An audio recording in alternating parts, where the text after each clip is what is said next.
हिंदी देखिए, हिंदी में सारे क्वेश्चन लग गए यार। विशेषण नहीं लगा मेरा, विशेषण नोट करिए।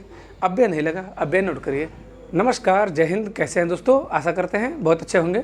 आज के विषय में हम बात करेंगे कि सेल्फ स्टडी से कैसे तैयारी करें, क्या सेल्फ स्टडी से एग्ज़ाम निकल सकता है, क्या निकलता है, और मैंने किस तरह से तैयारी करके यूपीएससी का एग्ज़ाम क्वालिफाई किया था। तो दोस्तों, बिना किसी देरी के चलिए वीडियो शुरू करते हैं। आपसे बस यही रिक्वेस्ट है, वीडियो में लास्ट तक जरूर बने रहिए। तो दोस्तों, अगर हम बात करें सेल्फ स्टडी से क्या एग्ज़ाम निकलता है, तो दोस्तों हाँ, सेल्फ स्टडी से बहुत लड़के क्वालिफाई करते हैं। आप खुद सोचिए, सेल्फ स्टडी से यूपीएससी का एग्जाम निकल सकता है, तो यूपी पुलिस का नहीं निकल सकता है? बहुत ही आराम से निकल सकता है। दोस्तों, सेल्फ स्टडी से आपको ये पता है, बहुत इंटरव्यू आप देखेंगे कि UPSC, UP PCS, Bihar PCS, RO, lower PCS, कई एग्जाम यूपीएससी तक के एग्जाम निकलते हैं। तो यूपी पुलिस का एग्ज़ाम निकालना बहुत ही आसान होता है। कैसे निकलेगा, उसके कई तरीके होते हैं। और बात करें मैंने किस तरह से यूपीएससी का एग्ज़ाम पास किया। दोस्तों, आपको पता होगा कि यूपीएससी का एग्ज़ाम मेरे द्वारा क्वालिफाई कर दिया गया था, लेकिन दुर्भाग्य ही रहा कि फाइनल मेरिट में मैं बाहर हो गया। फिजिकल भी हुआ था, आपको ये पता दिखाया भी गया था। फिजिकल मेरा गोरखपुर में हुआ था और डीवी पीएचडी बनारस में ही हुआ था। तो वो तो रही बात की बात। बस हम बात करेंगे किस तरह से निकल सकता है। तो दोस्तों, अगर सेल्फ स्टडी की बात की जाए, सेल्फ स्टडी करना बहुत ही ईजी होता है। सबसे पहले क्या करना है, सेल्फ स्टडी में सबसे पहले आपको सिलेबस देखना है। जिस भी एग्जाम का आपको पेपर देना हो, जैसे यूपीएससी का देना है, यूपीएससी का सिलेबस डाउनलोड करिए। आरओ का देना है, आरओ का डाउनलोड करिए। पीसीएस का देना है, पीसीएस का। जो भी एग्जाम देना हो, उसका पहले सिलेबस आपके सामने होना चाहिए। सिलेबस आप देखिए, हिंदी में क्या क्या पूछ रहा है, रीजनिंग में क्या क्या पूछ रहा है, जीएस में, मैथ में, जो सिलेबस आपको देख रहे हैं उसको नोट डाउन कर लीजिए। फिर उसमें देखिए कि कौन कौन से चैप्टर आपके कठिन है। जैसे मैथ आप देखिए, तो मैथ में क्या करना है, सिलेबस आप देख लीजिए पहला। अब फिर जो प्रीवियस ईयर क्वेश्चन पेपर होते हैं, प्रीवियस ईयर क्वेश्चन पेपर को आप लगाइए। प्रीवियस ईयर क्वेश्चन पेपर जब आप लगाएंगे तो आपको पता चलेगा। मैथ में जैसे, मैथ में देखिए, आप कार्य समय नहीं लग रहा है, कार्य समय नहीं लग रहा है आपका, तो उसको नोट करिए, कार्य एवं समय। फिर लगाइए पाइप एवं टंकी, पाइप टंकी ये भी नहीं लग रहा है, इसको नोट करिए। मेंसुरेशन, क्षेत्रमिति, त्रिकोणमिति नहीं आ रहा, नोट करिए। लाभान नहीं आ रहा, नोट करिए। सब नहीं आ रहा, सब नोट करिए। जो नहीं आ रहा पूरा नोट करिए।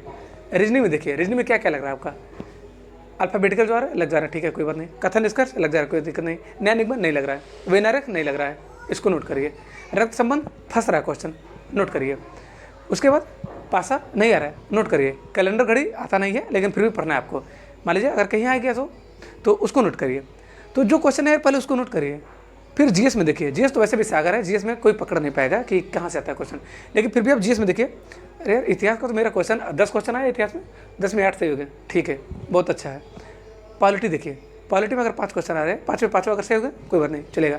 अगर एक सही हो रहा है, नोट करिए। पॉलिटी पढ़ना है, जो भी क्वेश्चन है उसको नोट करना है। फिर हिंदी देखिए, हिंदी में सारे क्वेश्चन लग गए यार। विशेषण नहीं लगा मेरा, विशेषण नोट करिए। अव्यय नहीं लगा, अव्यय नोट करिए। समास नहीं लगा, समास नोट करिए। जो क्वेश्चन नहीं लगे पहले उसको नोट करिए। ये होता है टेक्निक। आप प्रीवियस ईयर क्वेश्चन डाउनलोड करिए, लगाना शुरू करिए। जो नहीं आ रहा पहले उसको नोट करिए। अपनी कमजोरियों को देखिए कि अपनी औकात आप जान सकते हैं, हम तो नहीं जान सकते। मुझे मेरी कमजोरी पता है कि मेरा मैथ बहुत ही स्ट्रांग नहीं है, स्ट्रांग है, बहुत स्ट्रांग नहीं है। यूपीएससी में 27 क्वेश्चन का सही हुआ था, यही कारण था कि यूपीएससी में कहीं ना कहीं मैं बाहर हो गया। यूपीएससी में मेरा मैथ में मात्र 27 क्वेश्चन सही था, दोस्तों झूठ नहीं बोलना। तो यही कारण रहा, शायद मैं बाहर हो गया। अगर 30 प्लस रहता तो आज क्वालिफाई कर जाता, क्योंकि 119 क्वेश्चन थे, 121 कुछ पे कट ऑफ गया था, तो 2 क्वेश्चन से मैं बाहर हो गया था। तो अगर मैथ में थोड़ा और फोकस कर दिया होता तो आज शायद आप लोग के सामने स्टार लगा के बात करता। तो कोई बात नहीं, उससे अफसोस नहीं है। जो नहीं हुआ भगवान का दिन था, मंजूर है।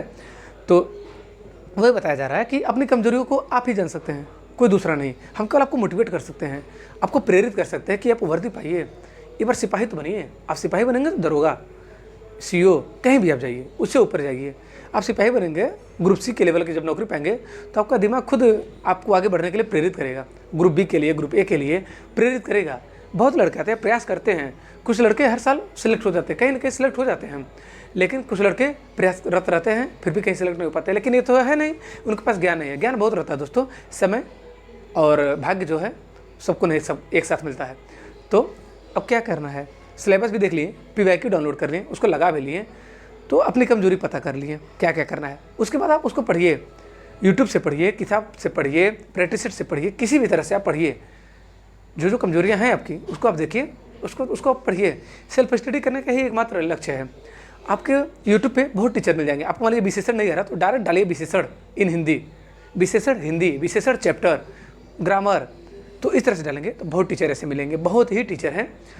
आप उनमें देखिए किस टीचर का आपको समझ में आ रहा है। टीचर सभी अच्छे होते हैं, टीचर कोई ख़राब नहीं होता है। आप देखिए किस टीचर का आपको समझ में आ रहा है, जिस टीचर का समझ में आए उसको वीडियो लाइक कर दीजिए ताकि वो आपके प्लेलिस्ट में आ जाए। उसके बाद या तो डाउनलोड कर लीजिए, डाउनलोड करके आप पढ़िए। तो यही होता है तरीका। आप पहले देखिए कमजोरियाँ क्या हैं, उसके बाद उसको दूर करने का प्रयास करिए। यूट्यूब से, किसी टीचर से आप उसको दूर करने का प्रयास करिए। फिर उसको प्रैक्टिस लगाइए। जब फिर प्रैक्टिस लगाएंगे, कार्य समय आपका नहीं आ रहा था, अगली बार जब कार्य समय आएगा आपको खुद मोटिवेशन मिलेगा, यार इस बार तो मेरा आ गया, और अच्छे से पढ़ाई करेंगे और अच्छा होगा, और अच्छे से पढ़ाई करेंगे और अच्छा होगा। तो ऐसे इंक्रीज होगा नंबर। एक एक नंबर बढ़ाने के लिए आपको एक एक चैप्टर पूरा पढ़ना पड़ेगा अच्छे से। बहुत लड़के कहते हैं कि सर मेरा 2 नंबर से रह गया। क्यों रह गया भाई? जैसे मेरा यूपीएससी में रह गया, क्यों रह गया? मैंने मैथ पे बहुत ज़्यादा फोकस नहीं किया, इसलिए मेरा रह गया। तो मुझे पता है मेरी कमजोरी ना। हिंदी में 33 क्वेश्चन सही था, जीएस में 30 प्लस सही था, रीजनिंग में 30 प्लस सही था, मैथ में ही बस 30 नंबर से कम हो गया मेरा, 27 क्वेश्चन। तो इसलिए कह रहे हैं कि आप अच्छे से जब तैयारी करेंगे तो आपका हो जाएगा, और इसमें कुछ नहीं है। सेल्फ स्टडी मोस्ट पावरफुल है, एकदम सेल्फ स्टडी बहुत ज़्यादा पावरफुल होता है। आप यूट्यूब पे किसी भी टीचर को पकड़ लीजिए जो आपको समझ में आए, मैथ, रीजनिंग, जीके। लेकिन हाँ, मैथ का पकड़िए टीचर किसी एक टीचर को, रीजनिंग किसी एक टीचर को, जीएस जो टीचर समझ में आए, जैसे हिस्ट्री किसी और का समझ में आ रहा है, ज्योग्राफी किसी और का समझ में आ रहा है, पॉलिटी किसी और से समझ में आ रहा है। हिस्ट्री के लिए टीचर, मतलब जीएस के लिए टीचर चेंज कर सकते हैं, लेकिन मैथ, रीजनिंग इनके टीचर कभी मत चेंज करिएगा, क्योंकि इनका ट्रिक अलग अलग होता है। आप मैथ पढ़ लेंगे किसी और से लाभान, कोई और टीचर पढ़ाएगा तो वो लाभान का अलग तरीका बताएगा, तो आप कन्फ्यूज हो जाएंगे, घाल मेल हो जाएगा। तो टीचर एक पकड़िए, मैथ का, रीजनिंग का टीचर केवल एक होना चाहिए। जैसे मैथ के लिए बहुत टीचर, जैसे अभिनंदन सर हैं, राहुल सर हैं, फिर साहिल सर हैं, संदीप सर हैं, तो कई सर हैं, अब राकेश सर हैं, तो मैथ में उनसे पढ़िए। अंकित भाटी सर भी हैं, उनका भी मैथ अच्छा है। तो किसी भी टीचर को पकड़िए। फिर रीजनिंग के लिए भी एक टीचर को, किसी को फॉलो करिए। हिंदी के लिए बहुत टीचर हैं, लेकिन अगर मैं बात करूं तो नवीन सर एक हैं जो बहुत अच्छे हैं। फिर स्टडी 91 के, वो भी नवीन सर हैं, और उनका भी बहुत अच्छा होता है हिंदी।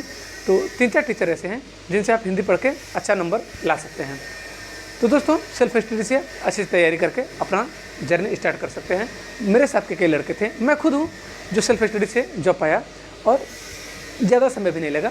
मैं 7 महीने एग्जैक्ट के 7 महीने रूम में बंद करके अपने आप को, 2 दोस्त, हम और मेरा एक दोस्त है इंद्र कुमार सिंह जो मेरा बेस्ट फ्रेंड है, और इसमें एसएसबी में 7 महीने की अच्छी तैयारी करके वो एसएसबी में सेलेक्ट हो गया। ग्रुप डी भी उसका निकला था मेरा, SSC GD, RPF constable, UPSI, UP constable, और यूपी पिट में यूपी ट्रिपल एससी पीटी का, उसमें भी 98.83% थे। तो मतलब लगभग सारे एग्जाम अच्छे तरीके से क्वालिफाई कर लिए गए थे। तो उम्मीद है दोस्तों आपको बातें समझ में आ रही होंगी। सेल्फ स्टडी करने का तरीका, आपके पास किताब होनी ही चाहिए, किताब रहेंगी उससे भी आपका क्लियर होता जाएगा।